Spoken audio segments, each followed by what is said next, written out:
Assalamualaikum warahmatullahi wabarakatuh. Alhamdulillah wassalatu wassalamu ala rasulillah wa ala alihi wa sahbihi wa man wala, amma ba'd. Ayyuhal ikhwah wal akhwat, a'azzani wa a'azzakumullah. Biasa di malam Senin kita mengkaji kitab Kasyfus Syubuhat karya Syekhul Islam Muhammad ibni Abdul Wahhab bin Sulaiman At-Tamimi rahimahullahu ta'ala. Ya, pada pertemuan sebelumnya kita masih membaca muqaddimah yang disebutkan oleh Syekh. Syekh menyebutkan bahwasanya tauhid adalah mengesahkan Allah dalam hal ibadah, dan itu adalah ajaran semua rasul yang Allah utus kepada hamba-hambanya, kepada umat manusia. Rasul pertama yaitu Nabi Nuh, Allah utus kepada kaumnya tatkala mereka bersikap berlebihan kepada orang-orang soleh, yaitu Wad, Suwa', Yabut, Ya'uq, Nasr. Dan Rasul terakhir Muhammad, dialah yang menghancurkan semua patung orang-orang soleh tersebut. Allah mengutusnya kepada kaum yang banyak beribadah, haji, sedekah, dan banyak berzikir kepada Allah. Ini maksudnya siapa? Quraisy, ya, orang Quraisy, musyrikin Quraisy.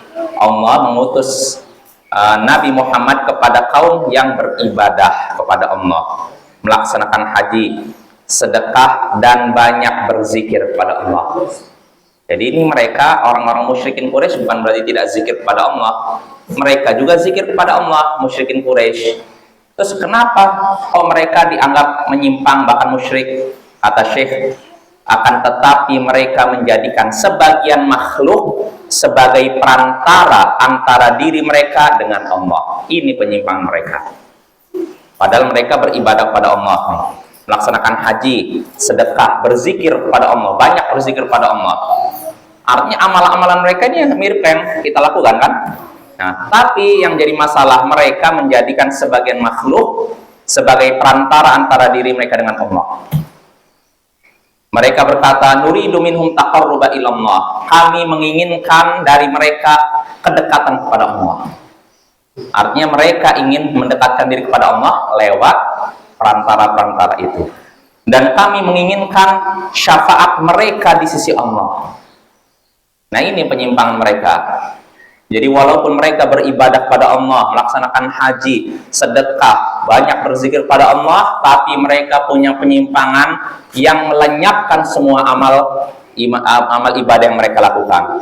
Yaitu mereka menjadikan perantara antara diri mereka dengan Allah, dengan alasan supaya mendekatkan diri kepada Allah, supaya dapat syafaat mereka di sisi Allah. Nah, perantara itu contohnya para malaikat, Isa, Maryam, dan orang-orang soleh lainnya. Orang-orang soleh lainnya seperti Uzair dan semacamnya. Nah, inilah penyimpangan orang-orang yang ada di zaman Nabi. Nabi diutus kepada orang-orang model begitu, ya. Maka kata Syekh, faba'atsallahu ilaihim Muhammadan yujaddidu lahum dina abihim Ibrahim. Maka Allah pun mengutus kepada mereka Muhammad sallallahu alaihi wasallam yang memperbaharui untuk mereka agama leluhur mereka, yaitu Ibrahim. Jadi Allah mengutus Nabi Muhammad ketika itu untuk memperbaharui agama leluhur mereka. Mereka ini siapa? Quraisy plus sebenarnya orang-orang Nasrani, orang Yahudi. Karena pada hakikatnya mereka semua mengerucut ke Ibrahim. Ya tidak? Kan Ibrahim punya anak Ismail dan Ishak. Dari Ismail lah bangsa Arab, Quraisy ini.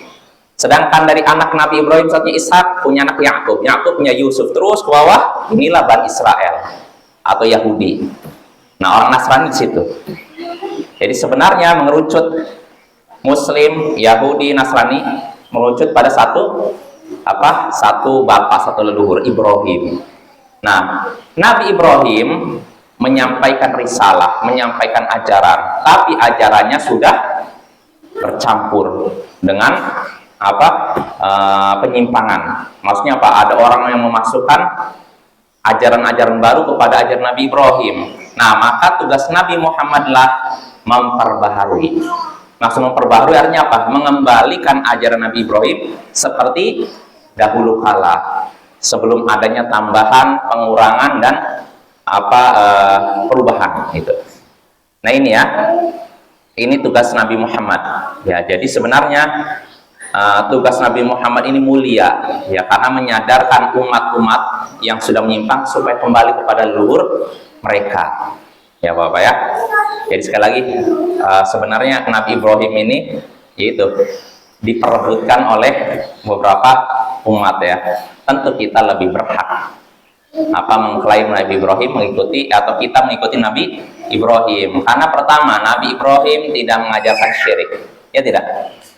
Bahkan beliau memerintahkan untuk menghancurkan patung-patung kan. Sedangkan musyrikin Quraisy melestarikan patung. Sedangkan yang satunya di setiap tempat ibadahnya ada, ya tidak. Nah, itu diantaranya. Lalu Nabi Ibrahim juga tentu mengajarkan untuk mengikuti para nabi yang Allah utus. Nah, sedangkan orang Yahudi tidak melakukan itu. Mereka mendustakan Nabi Isa dan mendustakan Nabi Muhammad, bahkan berusaha membunuh nabi-nabi yang Allah utus kepada mereka. Maka kitalah yang paling pantas, atau kitalah yang paling berhak dianggap sebagai pengikut Nabi Ibrahim. Ya, makanya Allah sebutkan dalam Al-Quran, Inna awlan nasi bi Ibrahim lalladzina taba'uhu walladzina amanu wa hadhan nabi walladzina amanu. Sesungguhnya orang yang paling pantas terhadap Ibrahim, pantas dianggap sebagai pengikut Ibrahim, adalah orang yang mengikutinya dan Nabi ini serta orang-orang beriman. Yang pantas dianggap pengikut Ibrahim yaitu orang yang mengikutinya di zamannya. Lalu Nabi ini Nabi siapa? Nabi Muhammad dan orang-orang beriman, yaitu kaum muslimin. Ya Bapak ya. Maka jangan mau kita digoyang dengan istilah milah Abraham.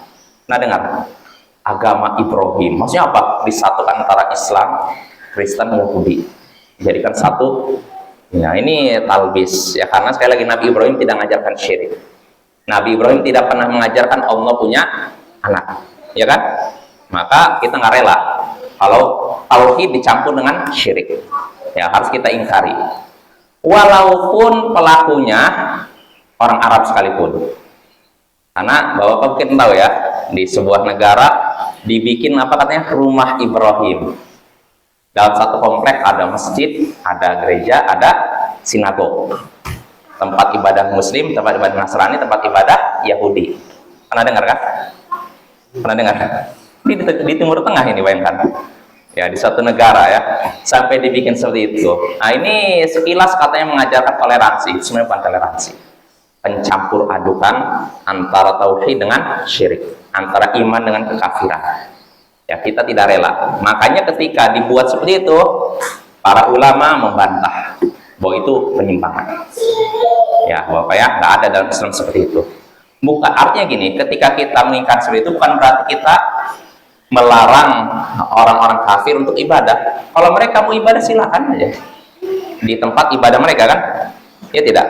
Kita nggak boleh maksa mereka untuk atau melarang mereka ibadah kan.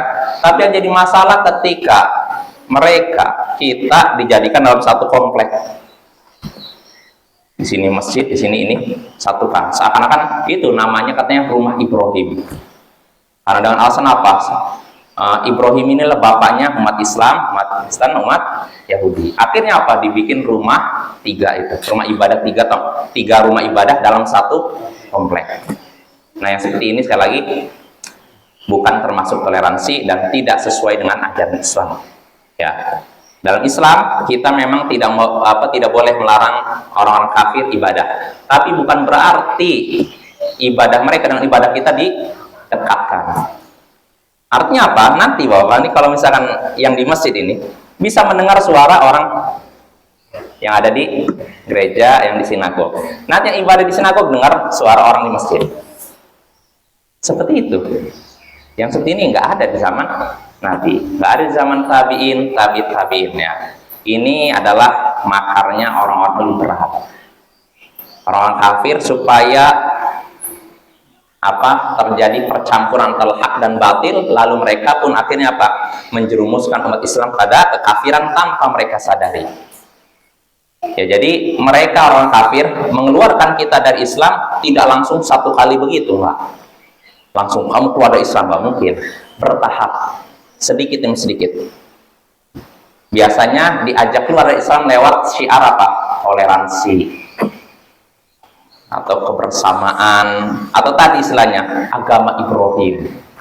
Kita ini sama-sama anaknya Ibrahim. Udah, nggak usah itu maksudnya.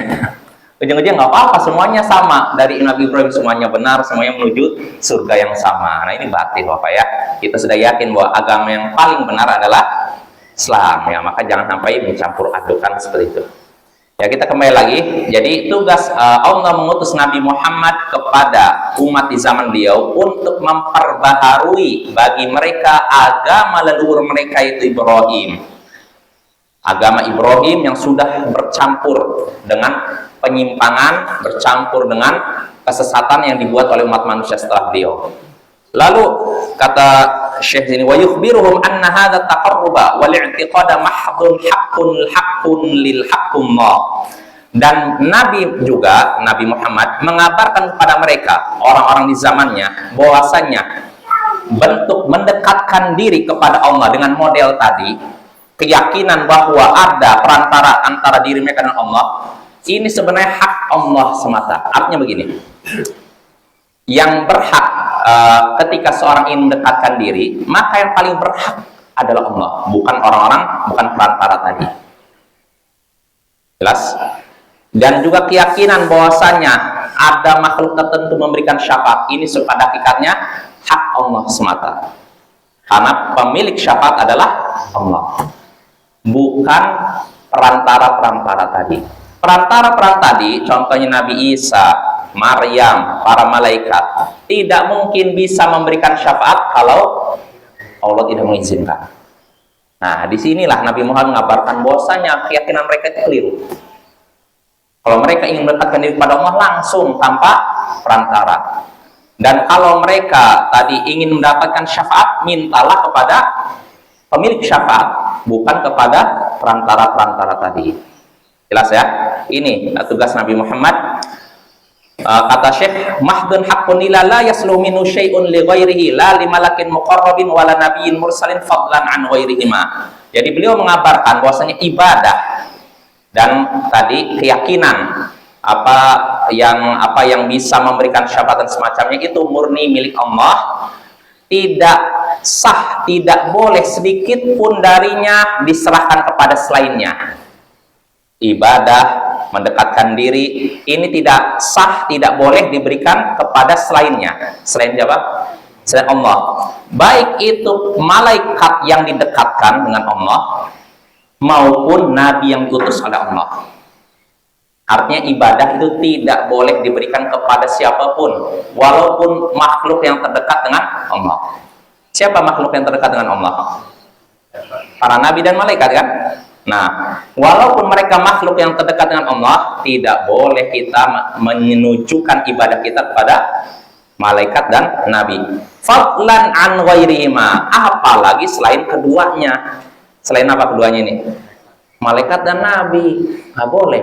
Kepada nabi aja kita nggak boleh beribadah, kepada malaikat saja tidak boleh, apalagi kepada selain nabi dan malaikat, apalagi kepada orang-orang soleh, apalagi kepada pohon tertentu, batu tertentu, makam tertentu, tidak boleh. Nah ini ya, inilah tauhid. Ya, jadi tauhid itu artinya murni kita ibadah hanya pada Allah ya. Kalau kita masih meyakini ada selain Allah yang boleh diibadahi, berarti kita sama dengan orang musyrikin di zaman Nabi. Sama saja, tidak jauh beda. Walaupun bisa jadi nama kita namanya nama Islami, tapi kalau keyakinannya sama dengan orang musyrik, pada hakikatnya kita sama dengan mereka. Nama tidak bisa mengubah hakikatnya. Yang jadi patokan bukan nama, tapi perbuatannya, Bapak ya. Karena Bapak perlu kita ketahui, orang ateis pun ada yang namanya Muhammad. Iya loh. Orang komunis yang anti Tuhan, mereka pun ada yang nama-nama Islam. Maka kita jangan tertipu dengan nama atau penampilan. Syekh Mukbil pernah berkata ketika ditanya tentang apa hukum orang bergabung dengan komunis, kata beliau, kafir. Ya, jadi kalau misalkan seorang menjadi seorang anggota komunis, partai komunis, kafir. Adapun kalau orang bodoh, kata Syekh, dia adalla minal himar. Dia lebih sesat daripada keledai. Artinya, bagaimana bisa seorang muslim gabung komunis, meyakini prinsip-prinsip komunis yang bertentangan dengan Islam. Nah, jadi Bapak kata Syekh Mukbil, jangan tertipu dengan orang komunis, syuyu'i kalau dalam bahasa Arabnya. Karena kadang mereka juga memakai syemal, sejenis imamah gitu. Dan mereka juga memakai jubah. Ini di Yaman loh.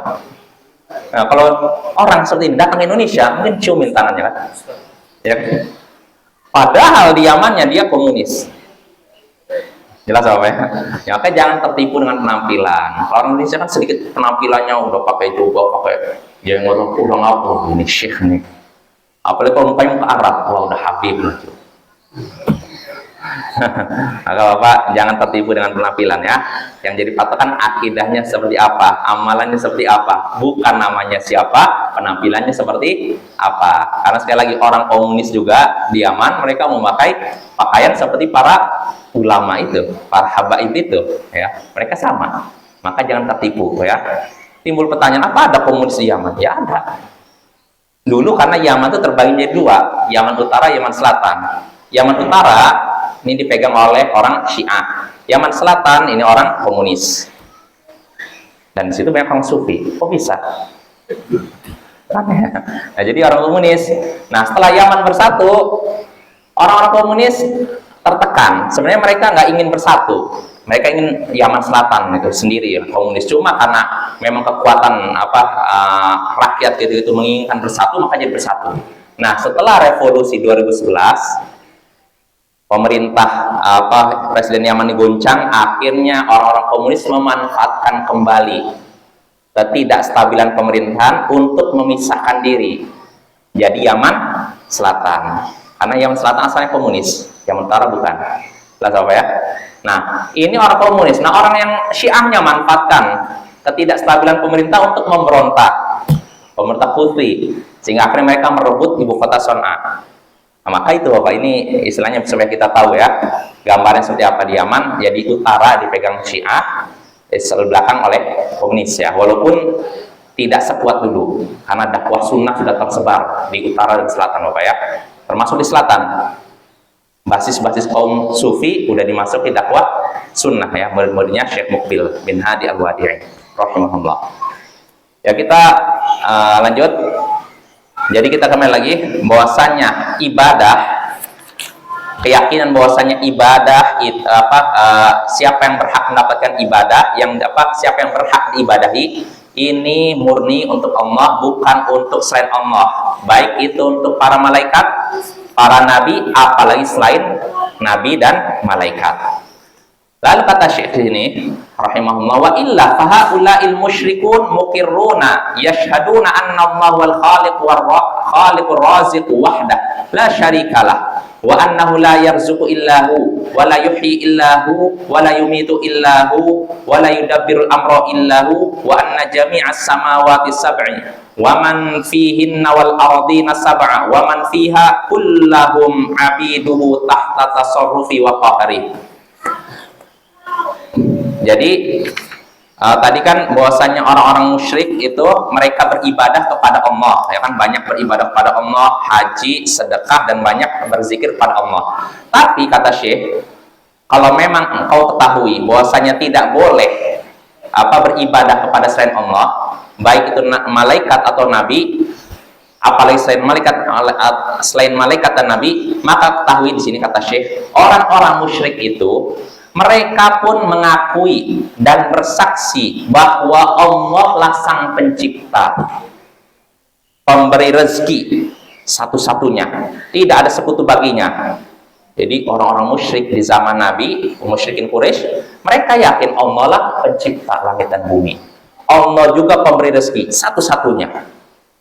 Jadi ketika musyrikin Quraisy minta kepada Lata, Uzza, Manat, mereka tidak meyakini Lata, Uzza, Manat memberikan rezeki. Terus yang memberikan rezeki siapa? Allah. Terus kenapa mereka minta itu? Karena mereka ini bisa menyampaikan hajat mereka kepada Allah. Nah ini Bapak ya. Ya ini, jadi orang musyrikin Quraisy bersaksi Allah lah sang pencipta, pemberi rezeki satu-satunya, tidak ada sekutu baginya, dan bahwasanya tidak ada yang bisa memberikan rezeki kecuali Dia. Kecuali siapa? Allah. Dan tidak ada yang bisa menghidupkan kecuali Dia.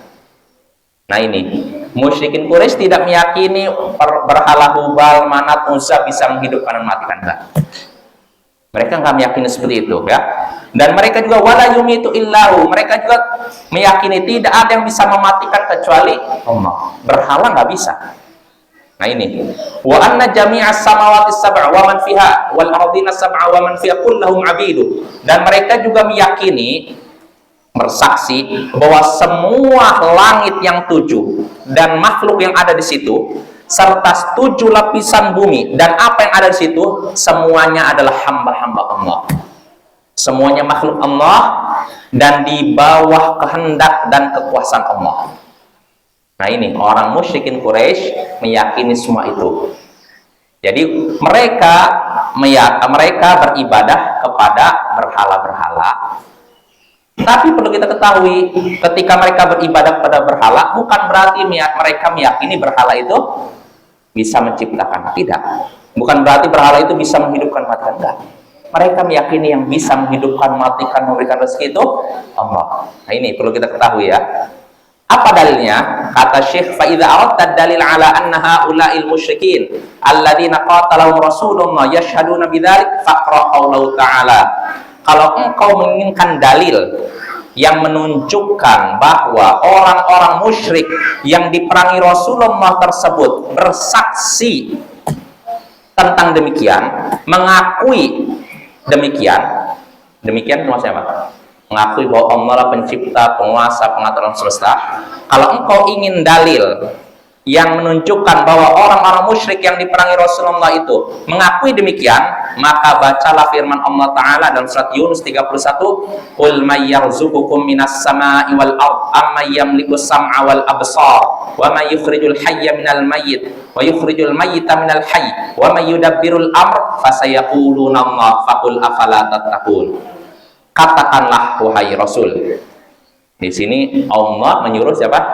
Nabi Muhammad berkata kepada orang-orang musyrikin Quraisy nih, katakanlah wahai Rasul kepada mereka, siapa yang memberikan rezeki kepada kalian dari langit dan bumi? Pertanyaan pertama. Lalu berikutnya, siapa yang menguasai pendengaran dan penglihatan? Maksudnya menciptakan pendengaran penglihatan. Dan siapa yang mengeluarkan orang yang hidup dari yang mati dan mengeluarkan yang mati dari yang hidup?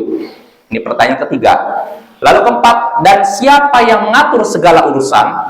Mereka menjawab, niscaya mereka menjawab, Allah. Nah, lihat Bapak, 4 pertanyaan nih.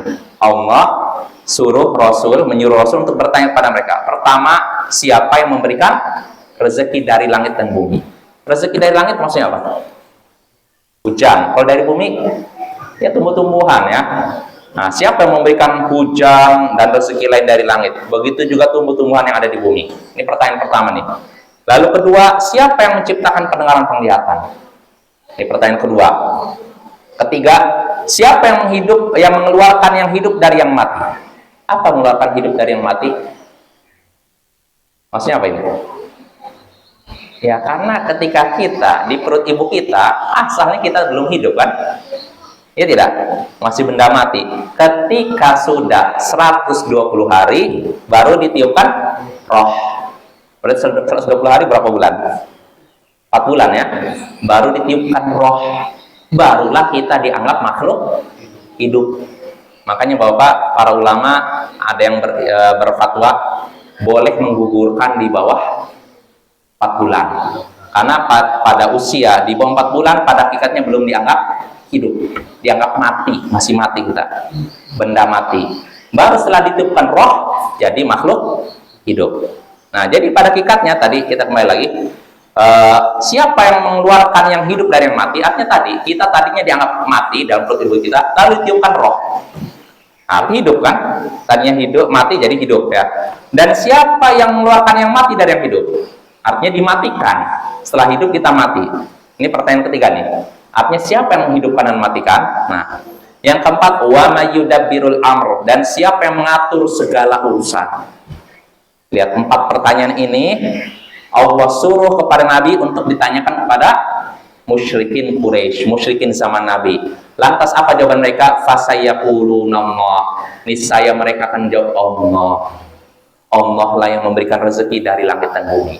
Allah lah yang menciptakan pendengaran dan penglihatan. Allah juga yang menghidupkan dan matikan. Allah juga yang mengatur segala urusan. Nah, lihat, mereka mengatur semua itu, maka Allah pun tegur mereka. Faqul afala tattaqun. Kalau begitu katakan kepada mereka, ya Rasul, afala tattaqun. Mengapa kalian tidak bertakwa kepada Allah? Artinya, kenapa kalian tidak mengesahkan Allah? Kalau memang kalian yakin Allah lah yang memberikan rezeki kepada kalian dari langit dan bumi, kenapa kalian tidak mengesahkan Allah? Kenapa kalian ibadah kepada Allah dan juga pada berhala? Dan kalau memang kalian yakin Allah lah yang menciptakan pendengaran dan penglihatan, kenapa kalian beribadahnya kepada patung ini, kepada Nabi Isa, kepada Maryam? Lalu yang ketiga, kalau memang kalian meyakini bahwasanya Allah lah yang menghidupkan dan mematikan, kenapa kalian ibadahnya kepada malaikat? Kenapa kalian ibadahnya kepada jin? Dan kalau memang kalian yakin Allah lah yang mengatur segala urusan, kenapa kalian meyakini, kalian beribadah kepada orang-orang soleh? Nah, ini harusnya begitu kan? Jadi mereka sudah yakin Allah lah yang bisa melakukan semua itu, tapi herannya mereka ibadahnya bukan cuma kepada Allah, tapi juga kepada selain Allah. Ini namanya apa? Musyrik. Ya kan, musyrik kan menduakan kan? Jadi ibadah kepada Allah dan juga kepada selain Allah. Kalau ibadahnya cuma kepada selain Allah, tidak kepada Allah, ya ini pada akhirnya bukan menduakan kan? Ya tidak. Ya kalau menduakan kan ibadah kepada Allah dan juga kepada selain Allah. Makanya Allah suruh Rasul, katakanlah kepada mereka, afala tattaqun. Mengapa kalian tidak bertakwa kepadanya? Kalau begitu, mengapa kalian tidak mengesahkannya? Nah, ini dalil, sekali lagi Syekh menyebutkan dalil yang menunjukkan bahwasanya orang-orang musyrik di zaman Nabi meyakini bahwasanya Allah lah pencipta, penguasa, pengatur alam semesta, bukan berhala-berhala mereka. Nah, ini dalil Bapak ya, ini penting ini. Pembahasan tauhid ini. Itu dalil pertama. Wa qauluhu, lalu Syekh menyebutkan dalil kedua. Firman Allah Ta'ala dalam surat Al-Mu'minun ayat 84 sampai 89. Qul limanil ardu wa man fiha in kuntum ta'lamun. Sayaquluna lillah. Qul afala tadhakkarun. Katakanlah wahai Rasul kepada mereka, milik siapakah bumi? Milik siapakah bumi dan orang yang ada di dalamnya? Kalau memang kalian tahu, milik siapakah? Sayaquluna lillah. Niscaya mereka akan menjawab, itu milik Allah. Bumi dan segala yang ada di dalamnya itu milik Allah. Maka katakanlah wahai Rasul kepada mereka, mengapa kalian tidak ngambil pelajaran? Kalau memang kalian yakin bumi ini semua makhluk yang di dalamnya milik Allah, kenapa kalian masih menyekutukan Allah? Tidak ngambil pelajaran, gitu loh. Qul man rabbus samawati sab'i wa rabbul arsyil azim sayaquluna lillah. Qul afala tattaqun. Katakanlah wahai Rasul, katakanlah kepada mereka, siapakah Tuhannya langit yang 7 dan Tuhannya arsy yang agung? Niscaya mereka menjawab, siapa? Allah. Itu milik Allah. Arsy 7 lapis langit itu milik Allah. Maka katakanlah wahai Rasul kepada mereka, mengapa kalian tidak bertakwa kepada Allah? Artinya sekali lagi, kenapa kalian tidak mengesahkan Allah? Kalian yakin 7 lapis bumi, 7 lapis langit ke atas ini milik Allah, arsy juga milik Allah. Kenapa kalian tidak mengesahkan Allah? Nah, ini Bapak ya. Dan sini juga menunjukkan orang-orang musyrik zaman dahulu tidak menolak ketinggian Allah. Ya, kenapa? Mereka meyakini ada arsy. Arsy, apa ya? Mereka meyakini ada arsy, ya. Dan di atas arsy ada Allah. Mereka meyakini ya, fitrah mereka seperti itu, fitrah manusia. Lalu berikutnya, qul man biyadihi malakutu kulli syai'in wa huwa yujiru wa la yujaru alaihi kuntum ta'lamun sayaquluna lillah qul fa anna tusharun. Katakanlah wahai Rasul, ini pertanyaan ketiga nih.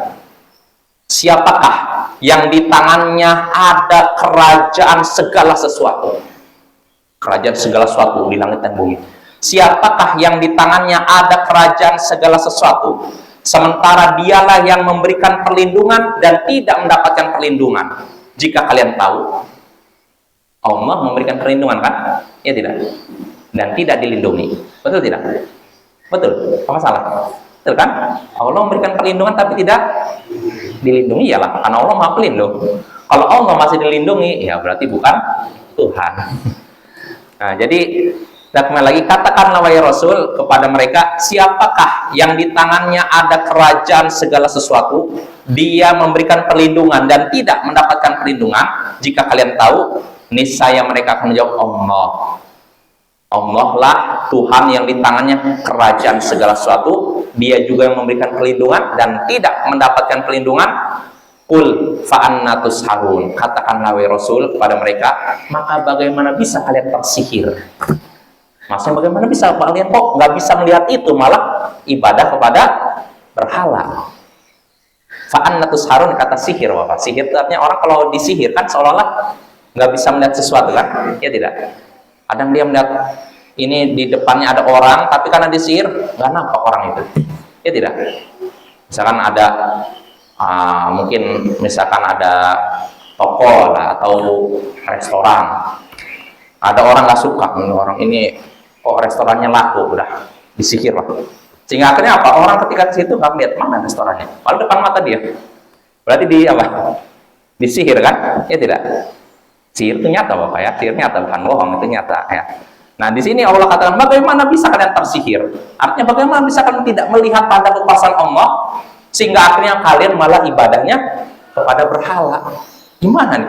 Di depan mata kalian nampak tanda kekuasaan Allah yang begitu besar, begitu istimewa, tapi kok bisa seakan-akan itu tertutup, malah kalian ibadahnya kepada berhala-berhala. Nah ini Bapak ya. Wa ghairi dzalika minal ayat, dan ayat-ayat lain yang serupa dengannya. Ya artinya ayat tadi dan masih banyak lagi menunjukkan bahwasanya orang-orang musyrik di zaman Nabi, musyrikin Quraisy diantaranya, mereka semua tidak meyakini berhala mereka bisa menghidupkan, mematikan, menciptakan, mengatur alam semesta. Enggak. Mereka semua nggak meyakini itu. Yang mereka yakini justru Allah sajalah yang sanggup melakukan itu, bukan berhala mereka. Ya. Terus bagaimana kok mereka bisa apa? Tidak mengesahkan Allah? Nah inilah yang jadi tanda tanya. Ya Bapak ya, kok bisa mereka melihat tanda kekuasaan Allah tapi kok beribadahnya kepada selain Allah? Ini namanya apa Bapak? Hidayah. Kalau orang nggak dapat hidayah begitu, tanda kebenaran di depan mata nggak bisa kelihatan. Maka jangan heran kok orang ini udah sampaikan hadis, sampaikan Al-Quran, masih aja begitu. Ya kan? Ada orang model gitu kan? Kita udah nyampaikan Al-Quran, hadis. Bukan menurut saya, menurut Ustaz, enggak, sampaikan Al-Quran, hadis. Tapi kalau orang belum dapat hidayah, nggak terlihat seperti itu. Seakan-akan dia melihat tapi dia tidak melihat. Matanya melihat tapi hatinya tidak melihat. Hatinya buta walaupun matanya bisa melihat. Nah ini orang yang tidak dapat hidayah Pak ya. Jadi para penyembah berhala, ya sampai zaman sekarang pun ada kan, para penyembah berhala dari agama ini dan agama itu. Kalau kita mau ajak diskusi mereka, nggak usah pakai ayat Al-Quran, pakai akal sehat aja. Mereka pun tahu bahwa ini berhala, nggak punya apa-apa, tapi kok masih disembah. Kenapa? Ya itulah orang belum dapat hidayah, Bapak ya. Jadi jangan kita bingung kok ini orang udah dinasihatin banyak, udah hujah semua hujah disampaikan kepada dia nggak ngikuti apa yang kita sampaikan. Ya itulah hidayah. Tandanya apa? Orang itu belum dapat hidayah ya. Maka kewajiban kita cukup menyampaikan ya, bukan maksa orang untuk mendapatkan hidayah. Ya kita kembali lagi, jadi itu dalil bahwasanya orang-orang musyrik mengakui bahwasanya Allah sajalah pencipta, penguasa, pengatur alam semesta, pemberi rezeki di langit dan di bumi. Lalu kata Syekh di sini, Nah, Syekh sekarang masuki pembahasan berikutnya, masih nyambung. Di sini Syekh ingin menjelaskan bahwasanya orang-orang musyrik di zaman dulu, mereka itu mengakui Allah lah pencipta, penguasa, pengatur alam semesta, tapi mereka menyekutukan Allah dalam hal ibadah. Artinya apa? Mereka ketika masa lapang, tenang, mereka menyekutukan Allah, ibadah kepada Allah dan juga pada berhala. Tapi ketika dalam keadaan sempit, mendesak, mara bahaya, mereka hanya beribadah kepada Allah dan lupa dengan sembahan-sembahan mereka. Ini yang akan dibahas oleh Syekh. Ya, kita baca kata Syekh, "Fa idza tahaqqaqta annahum muqirruna bihadza wa annahu lam yudkhilhum fit tauhid alladhi da'ahum ilaihi Rasulullah wa 'arafta anna tauhid alladhi jahaduhu wa tauhidul ibadah alladhi yusammihi al-musyrikuna fi zamanina al-i'tiqad kama kanu yad'una Allah subhanahu lailan wa nahara." Panjang ini Syekh ini. Komanya tuh Bapak ini kalau kita baca ininya, tulisannya komanya koma jawabannya belakangan. Jadi kalau engkau tahu sadar begini, kalau engkau sadar gini, kalau sadar ini baru hendaknya engkau begini. Jadi kadang mau dibaca semua kepanjangan, dibaca pendek belum selesai. Ya, kita semampunya ya. Jadi kita baca kata Syekh, kalau engkau sudah yakin, sudah mendapatkan keyakinan bahwasanya mereka mengakui semua tadi, Allah lah pencipta, penguasa, pengatur alam semesta, mereka udah meyakini semua itu, dan bahwasanya itu tidak menyebabkan mereka masuk ke dalam tauhid yang diserukan oleh Rasulullah, yaitu tauhid uluhiyah, tauhid yang mengajak beribadah hanya pada Allah. Dan engkau tahu bahwasanya tauhid yang mereka tentang adalah tauhid ibadah, tauhid uluhiyah, yang dinamakan oleh orang-orang musyrik di zaman kita dengan i'tiqad keyakinan. Artinya apa? Meyakini bahwasanya orang-orang tertentu boleh diibadahi, boleh berdoa kepada orang ini, boleh istighosah minta tolong pada orang ini. Ini ada keyakinan di zaman Syekh ini ya. Sebagaimana mereka dahulu beribadah kepada Allah di malam dan siang hari. Ya, artinya orang-orang musyrik zaman dahulu Bapak bukan ibadah kepada berhala saja, mereka juga ibadah kepada Allah. Tapi selain ibadah kepada Allah, mereka juga ibadah kepada selain Allah. Ya, ini yang jadi masalah. Mereka yakin Allah pencipta, penguasa, pengatur alam semesta. Mereka udah meyakini semua itu. Tapi dalam masalah ibadah, mereka masih ibadah kepada Allah dan kepada selain Allah. Makanya mereka divonis musyrik itu ya. Lalu kita lanjut nih. Tsumma minhum man yad'ul malaikat li ajli salahihim. Nah, di antara mereka, kemudian di antara mereka ini siapa? Orang-orang musyrik. Di antara mereka ada yang berdoa kepada para malaikat karena kesolehan para malaikat. Wa qurbihim minallah, dan juga karena kedekatan para malaikat dengan Allah. Lihat tuh, orang-orang musyrik ada yang berdoa kepada malaikat. Dengan alasan apa? Para malaikat ini makhluk yang soleh. Betul tidak? Ada yang fasik malaikat.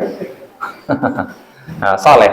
Dan kenapa mereka berdoa kepada malaikat? Karena kedekatan malaikat dengan Allah. Liyashfa'u lahu, supaya para malaikat itu memberikan syafaat kepada mereka. Kepada orang doa ini.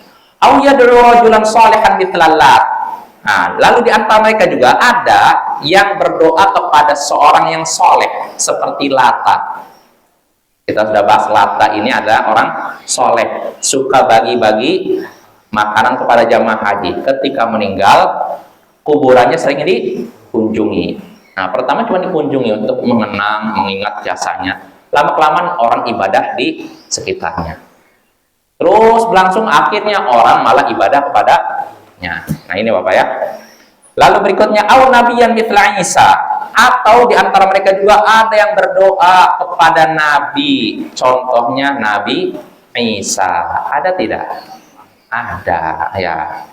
Ketika ditanya kepada kamu, kalau yang kamu yakini Isa yang menciptakan langit dan bumi atau Bapak, kalau mereka nyebut Bapak kan, yang menjawab Tuhan Bapak.